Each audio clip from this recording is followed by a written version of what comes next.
Sarah and the Metal Theologian. That's Stevie Wonder I was just listening to. So I'm going to kill that because this is kind of a very special video, and I don't like ads on my videos anyway, but occasionally shit gets blocked overseas. I want to be extra careful that doesn't happen today. So we're going to listen for the occasion to something Australian, actually, which is going to be The Wizard. These guys have a couple records out too, but this is a live tape that came out on Winterreich, actually. Yeah, there you go. It's recorded 2017. And let's check this out. Actually, I haven't played this in a long time, but I remember really liking this band. So let's fire this shit up. Alright. So here's the deal. I got a very special package in the mail today. I'm like really like humbled. So what we're gonna do is we're gonna open that up, and what I kind of want to do is just go through the shit like one at a time, and I'll talk about everything some more at that point too. I'm gonna bring back the sodas for this though too. I found something that's really good here. So this crumb cake or whatever it's supposed to be called from a New Creation Soda Works in Bishop, Georgia. I mean, if that isn't legit, then I don't know what is, you know? So, yeah, this is Southern crafted, you know, like a real soda, since, it says Kroom Kaka is how you pronounce it. It's like a cream soda with some Southern culture. So, it's like a butter pecan cream soda, as you may see there. And the ingredients are purified carbonated water, caramelized pure cane sugar, 2-fold natural vanilla extract, natural pecan flavor, I'm not quite sure what that means, but sodium benzoate, lemon juice, and natural acidifier. It says contains pecan. So, you know what that means. It means if you're allergic to nuts, man, you better stay the fuck away. Anyway, let's try this one out because this is a new one to me.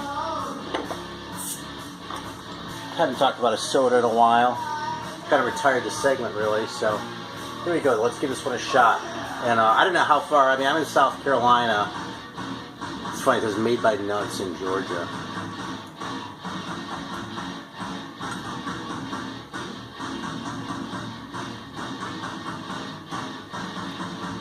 This is really nice. It's more subtle than I expected. You know, when I see it's Southern, I expect really sweet, you know? I mean, because that's just the reality, you know? You know, I've always had a sweet tooth anyway. I've kind of met my match here in the South, so... I mean, I'm not saying, like, it's too sugary or anything, but, like, dessert Southern, it's, like, fucking sweet. So, this is not as sweet as I would have expected based on that. But it has a really nice sort of lingering, like, buttery flavor to it. Like, I'm sitting here just going yak, yak, yak, but the flavor is still sort of developing in my mouth as I'm doing it, right?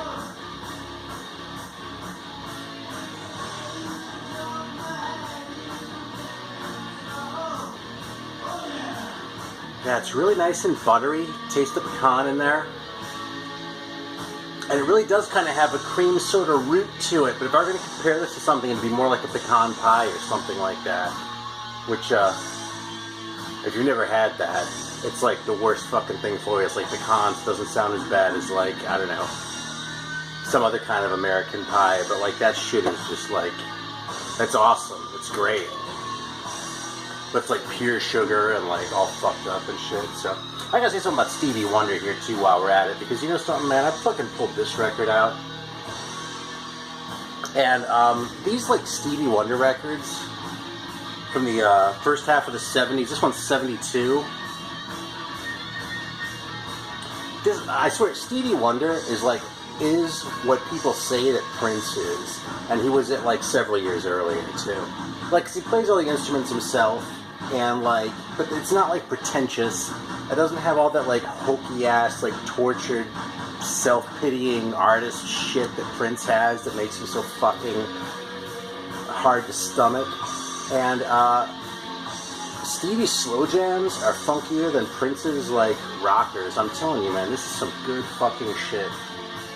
The 60s records are fun, you know what I mean? Kind of sounds like a little kid singing pop songs.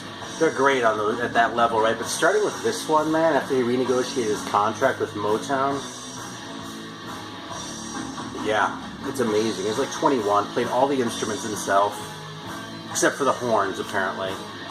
And did some like really like pioneering shit with some of these synthesizers and shit too, man. Like the very first track on this thing, Love Having You Around, is loaded with talkbox, you know? So, yeah, this is just a fucking masterpiece, this record. And this isn't even his best fucking record from the beginning of the 70s, man. I'd probably put Talking Book or Intervisions over it, you know? So, yeah, Stevie Wonder is the shit. I'm not kidding, man. I'm totally not, so. Alright, so let's get into this. This is the point of the video right here. This is what this is really about, okay? So I got this big fucking monster of a pack. And this is, you know, like, talk about like VCLT and shit like that. And it always kind of feels a little bit like fan mail, right? Even when we're sending shit back and there's sort of that sort of thing going on and people making videos. But this really feels like legit fan mail. This is from a dude who's like, man, his name is Chris, alright? You might have seen him commenting on shit, but he doesn't make videos. He just like watches, and he was like, yeah, man, I like your shit so much here. Like, enjoy. I was like, dude, can I give you a few bucks for shipping? And he was like, no. So, yeah, I mean, it's really humbling, man. I mean, you know, I tend to think of this, I mean, I'm not like some star or something like that. I'm just fucking some guy who, like, started making videos because I saw Greeno doing it. And actually, a little fun fact. When I started making videos, I first, like, discovered shit because I was looking for videos on jazz records. I was, like, looking to learn about jazz. And I got frustrated pretty quickly because I couldn't find much. I mean, like a lot of people, Derek was one of the first guys I found. If you go back and watch my very first video, I kind of shout him out, you know what I mean? I also shout out Lazarus, actually, which is kind of funny because at that time, he hadn't made a video for about a year. And, like, he's come back now and, like, you know, we're kind of friends and shit. But, like, at the time, it was like, he had kind of disappeared. And, I like went and looked. I like when I figured out that I was a year after the fact on that. I felt like a little bit of a moron for like having just been like, yeah, man, thanks, dude, and like he kind of disappeared off the face of the earth. And I'm not going to go into his shit, but like he kind of talked about this in his own videos. So he kind of disappeared off the face of the earth. Like he was dealing with some shit. So anyway, yeah. So you know, in the meantime, I've kind of outgrown Derek. You know, as it seems like people do if they stick around.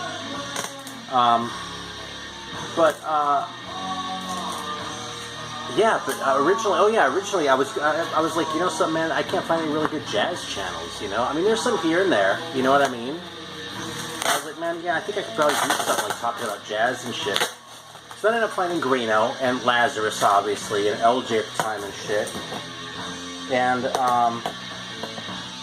you know, really liked the metal guys more than the jazz guys I found up to that point. And I'm not trying to talk any shit. I mean, I just threw a little shade at Derek, but he can take it. As far as anyone else, you know, I'm not trying to like shit on any of the other jazz channels like Teddy or some of the newer ones especially. Fucking Tom from FXP is great, although I hadn't found him yet at that point. He might not even be making videos at that point, I'm not even sure. But,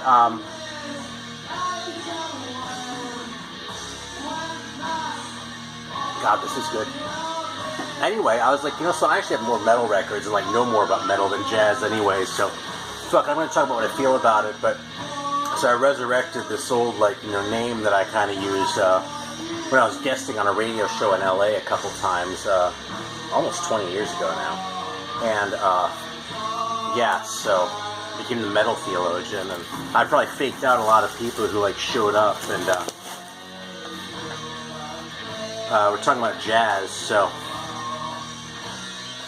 alright, so again, this is from my very good friend Chris, and what's really special about this, I don't know what's in here. Actually, I have a clue about one of them, but I fundamentally don't know what's in here, but it's basically local shit from Perth and around that area. Apparently there's like one band from Melbourne here, but beyond that, it's yeah, Perth and environs, I guess.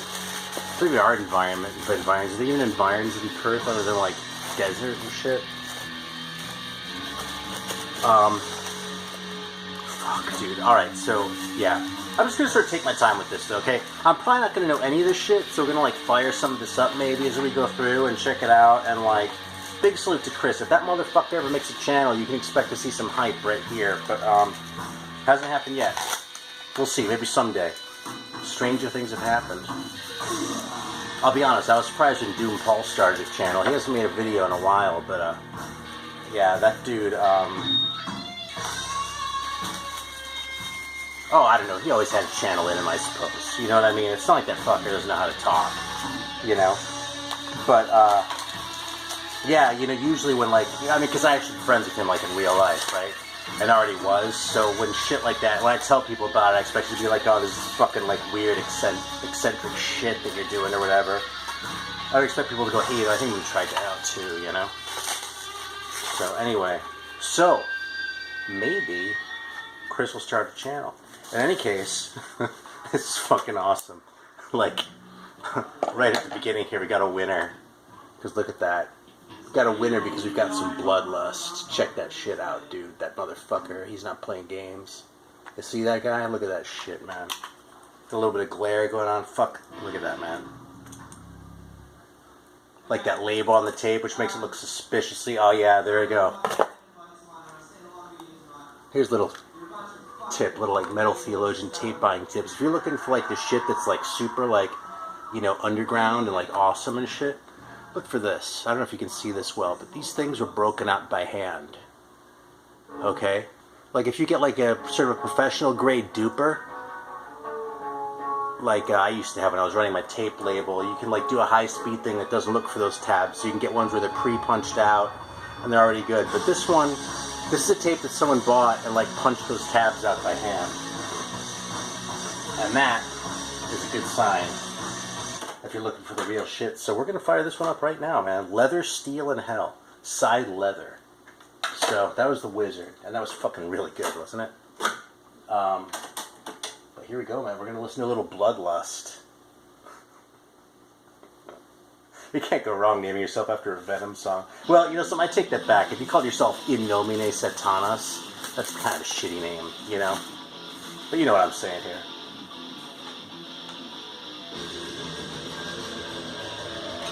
Oh, yeah, I don't know anything about these guys, but I'm pretty happy. Oh, you know something, dude? Check it out. The fucking singer, his name is Louis Rando. Isn't that perfect? Because he's some fucking rando, right? With this band. Like, he's going to watch this now and think I'm shitting on him. Louis Rando, so far I'm loving your band's fucking tape. But it's still funny that your name is Rando. So good. Bullets and Spikes. Yeah, I don't know anything about this. I've never heard of the band. I've never heard of the label. Bullets and Spikes, which I'm sure is just them. But, you know, even so, you come across these names sometimes. 4 songs, which is great. They know better than to overstay their welcome. Alright, I'm fucking going on and on. This is the first one. Where did I put that case? Oh, right here. It's going to be a long-ass video at this rate. But I don't give a shit. Yeah, let's see what's in this one here. And then we'll get to the records. Fucking 15 minutes in, man. And all I've done is fucking talk about Stevie Wonder and shit on Prince as far as records go, right? Fuck. Yeah. But we got fucking... Oh, shit. Yeah, see, there you go, man. Fucking... Yeah, allegiance, man, torn between 2 worlds. And what could you possibly use to symbolize being torn between 2 worlds? Put that fucking guy from The Thing, or like a drawing of it, you know, that fucking monster that they find in the ice and shit in the 80s remake. Well, the really good one, frankly. So, yeah, man, he's fucking torn between 2 worlds. You see that shit? Like, he fucking tore himself apart and the fucking clock fell out. Actually, there's a chain there, I'm just kidding, but... It seemed like a funny thing to say. So it was actually a pro tape, so we're kind of like moving away. I mean, this is basically commercial shit. 92. Damn, I was expecting this shit to be more recent. Actually, what year is the Bloodlust on that note then? And then we'll hype these guys some more, because I'm sure that one's great too.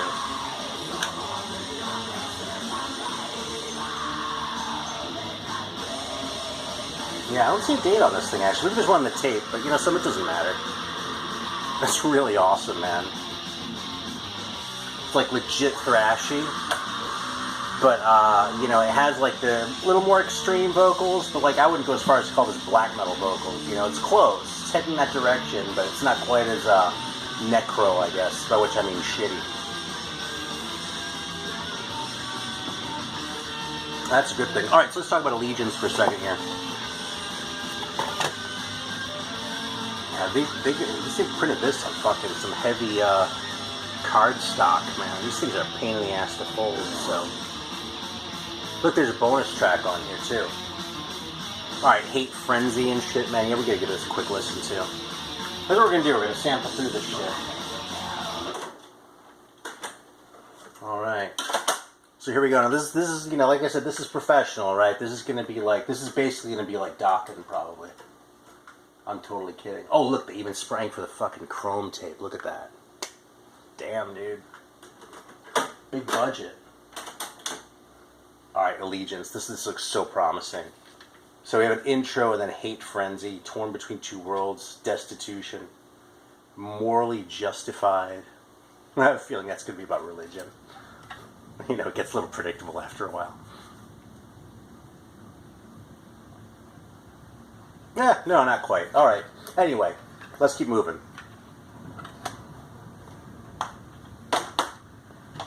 Excuse me, I got so much shit here, I'm like losing track of it. God damn it, fucking hell. Shit. Wizard tape cover was dicking me over there.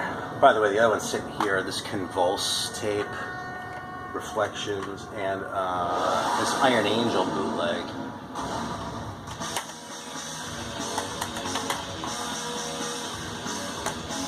This really does sound good, like no shit.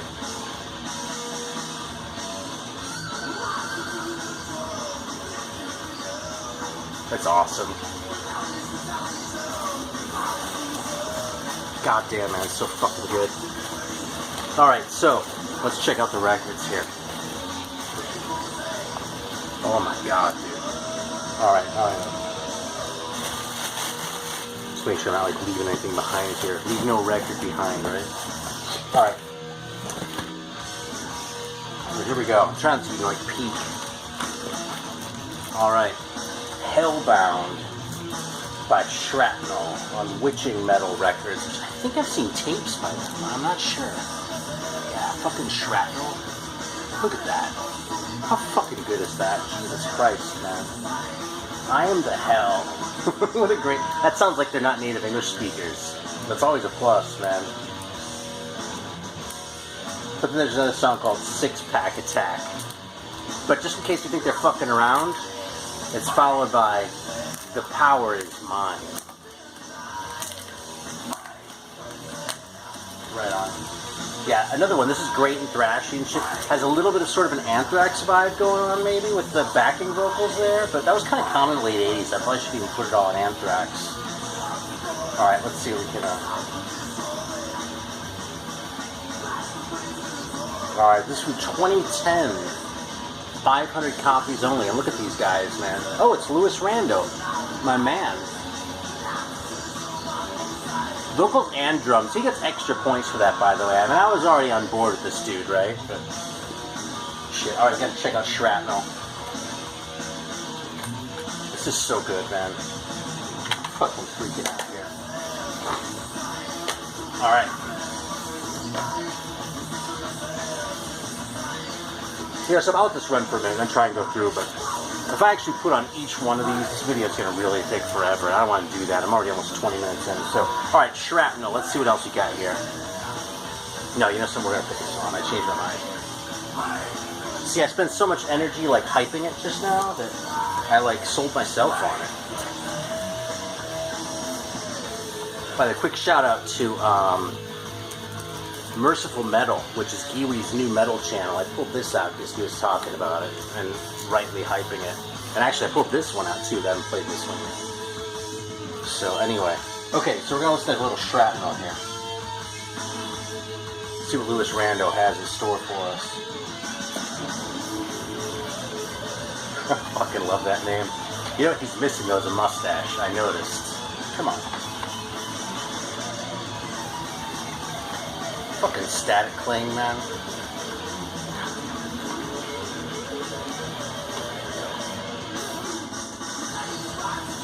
Like when I cheat, like use my fingers on the edge there, I don't show it because I don't want to set a bad example, you know? You hold your records like this, you know? It's the proper way to do it. Alright, so you have side black and side thrash. So good, man. I'll bet this is going to be at least as good as the more famous shrapnel with monster magnitude, whose name I'm spacing, but you know what I'm talking about. Alright.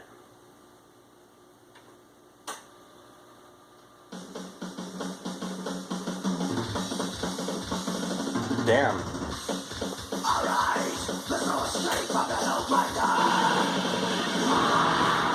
Hell yeah, man. I'm so sold on Louis Rando, man. I keep saying this over and over, but like, the fucking vocals I was already in with, that fucking drum intro, holy shit, man. Alright.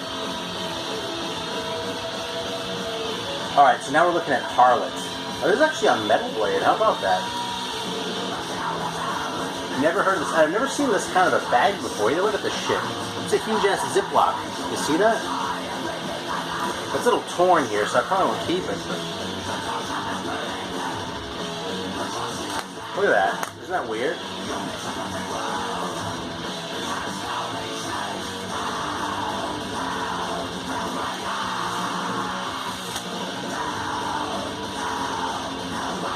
It's so good, man. Yeah, I can't beat that shit. Alright, so this is Harlot, man. Extinction. Best Bay Area thrash from down under. Right on. Powerful, intense, and catchy. That's actually what I look for in a record. 2017, this one, and these guys are... shit. I keep wanting to, like, say, like, exactly where they're from, like, what little town or whatever and shit, but, yeah, it's, this has a Sherman Oaks address for Metal Blade on the back here. And the German address, which would surprise you because it came out on Metal Blade Germany and didn't come out here, but yeah, we'll see. It actually feels different to the American Metal Blades too. You can kind of tell it was pressed elsewhere. Alright. Let's put that one there. Now, if this thing doesn't get too long, then we'll do it. Okay. Alright, hang on. This one, there's an insert on the inside here, so I'm trying, or the outside, I mean, so I'm trying to figure this out.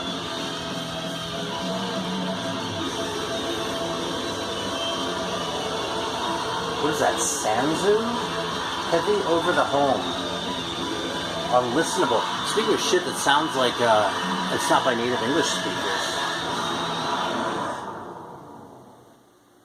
Yeah, Old Orchard Floor, Phenomena. Not phenomenon, phenomena, like plural, right? It sounds like I'm singing that fucking Muppets song when I say that, right? Phenomenon.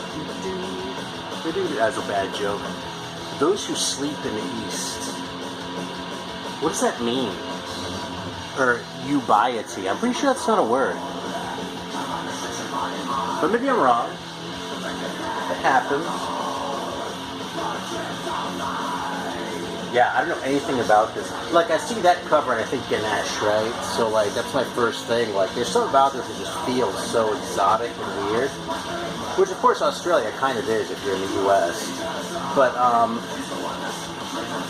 not like that, you know? Yeah, dude, fucking, I don't know what else to say.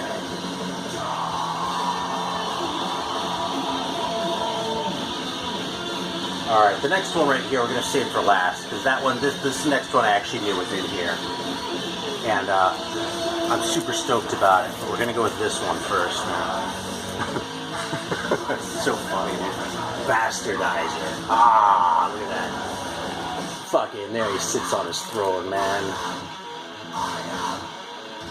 And, like, he's tough enough to sit on a throne, but, like, he has to wear that huge fucking cross around, you know what I mean? Because, like, you don't get the idea from his face. Like, see these fucking women sitting around here? They're all gonna, like, take off. They're gonna be like, if he takes that cross off, they're gonna be like, fuck this, I'm off to church. Alright, heavy forces for this one. God damn. Fucking Pentagram of Pleasure. There's the first song on side Lust. God. It's so fucking good, dude. Yeah, Side Bathory and Side Lust. Enforcers of Evil is the name of this record. God damn, dude. Fucking just win after win after win on the fucking titles and shit. Yeah. Chris Beasley, Bill Morgan, James Lewis. Yeah, I don't know any of these guys. My man Rando isn't on here, but that's okay. Bastardizer salutes. Yeah, I swear, man, with the American records, like, I usually, like, tell a little story or something, you know? I've had little dealings. I've dealt with, like, you know, guys from, like, a lot of the labels that are doing, like, big reissues and shit now, so there are, like, little things here and there, but not with this, man. I've got nothing. Except for this fucking great gatefold.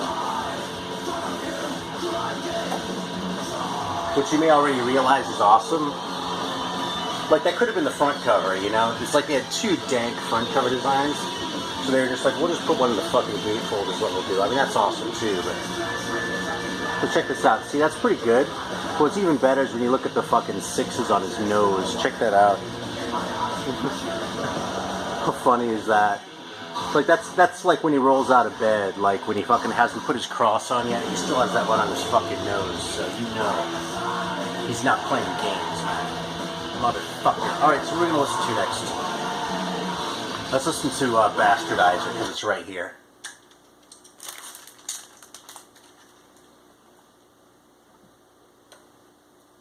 By right here, I mean like literally right in front of me, because they're all right here, right? This fucking video's going to cut off, and I'm going to have to... Oh, shit. Alright. I have to like stitch it back together or something. There's a poster in here too. If you think that we're not going to like take a look at that and enjoy it together, you've never watched my videos before.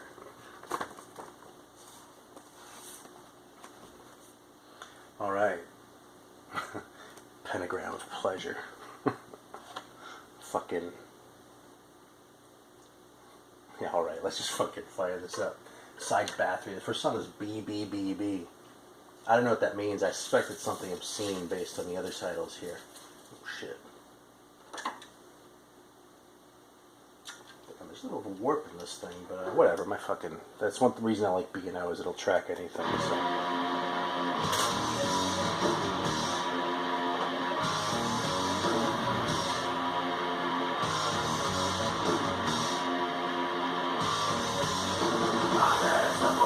I try to be extra careful this condensation doesn't drip on the records.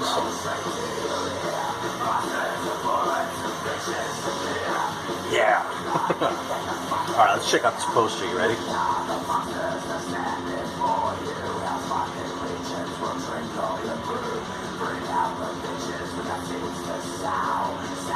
Oh yeah. Fuck yeah.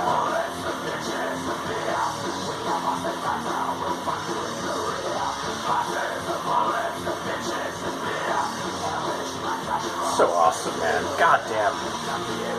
Alright. Alright. That's one of the last one. Let me put the shit, keep it all together so I don't like get all confused later on. It's fucking keep shining in my eyes too. Alright. So this one, in a way this is the most special, okay? Because this is like a really important record to me, and I haven't owned a copy at all for a long time. But this is the most obvious Australian thing in the world, right? Even more obvious than Bonnie Tyler. Yeah, fucking Fly on the Wall by AC/DC. And what makes this special, you might ask? It's an Albert press. Now, gods, stand up. The bastards! Yeah, this is so awesome. I haven't even heard this record in so long, but like, if you're an AC/DC fan, and you probably are if you're watching this shit, because there's a little bit of, I don't talk about them very often, but it's there, you know what I mean? It's there in my heart. But yeah, all their records came out twice, and like, the 70s ones were different enough that those crossed the Atlantic, or the Pacific really, somewhat. But the 80s ones were really exactly the same. I mean, it's the same cover and everything. It just has one of these, you know, weird inners and a different label. So these are a lot harder to find over here. I saw Australian pressings of Flick of the Switch and one other one I want to see. Like last time I was in Germany, so like 30 years ago now, and I did get one of the Flick of the Switch, and I kind of regret it to this day. But the one that really, the first AC/DC record that really like grabbed me, it was the latest one at the time, but that was Fly on the Wall. And this is it, man. Here's the lyric inner. Yeah, it's really just like over here, man. But having an Albert press of this is so cool. This is like corny ass little minutiae. You know, probably all y'all are like bored, you know. But George Wildheart, he's going, God damn! Except he probably has one. But yeah, it's like a little bit of a different sort of texture, you know what I mean? Alright, listen, this thing's going to cut me off in a second, so I think I'm going to leave it there. I apologize for being a little bit abrupt, but it cuts me off like 32 minutes. Chris, thank you so much, man. I have no words. And thanks everyone else for watching. Totally appreciate it. And there's going to be more talk about this shit coming up soon, trust me. Alright.